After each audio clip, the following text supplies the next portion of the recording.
আপনাদের একটা বিশাল পাহাড়ের উপরে ঈগলের গল্প বলি। ঈগলের বাসায় 4টা ডিম ছিল। প্রতিদিন সে উড়ে যেত খাবার খুঁজতে এবং ফিরে এসে ওই ডিমটাকে তা দিত। একদিন যখন ঈগলটা খাবারের খোঁজে বাইরে গেল, প্রচন্ড ভূমিকম্পে গোটা পাহাড়টাই নড়ে উঠল। এতে করে ঈগলের একটা ডিম বাসা থেকে ছিটকে পড়ল এবং গড়াতে গড়াতে সেই ডিমটা এসে পড়ল পাহাড়ের নিচে একটা মুরগির বাসার উঠোনে। আর মুরগিটি সেই ডিমটাকে নিজের ডিম মনে করে অন্যান্য ডিমের সাথে রাখলো এবং যত্ন করে তা দিতে থাকলো। একদিন সেই ডিম ফুটে ঈগলের সুন্দর একটা বাচ্চা বের হলো। মুরগির বাচ্চার সাথে ঈগলটাও বড় হতে থাকলো, কিন্তু সে ভেতরে ভেতরে সবসময় অন্য কিছু অনুভব করত।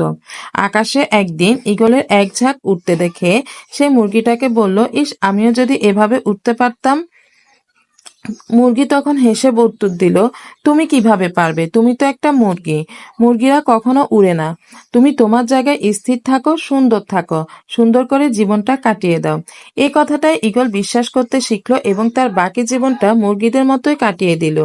আসলে ঘটনাটা আমাদের জীবনের সাথে চরমতম মিলে যায়। তুমি যা বিশ্বাস করতে শেখো, একদিন তুমি তার মতোই হয়ে উঠবা। তুমি যদি ঈগলের মতো উঠতে স্বপ্ন দেখো, তবে তোমার সেই স্বপ্নকে অনুসরণ করো। কোনো মুরগির কথায় কান দিতে নেই।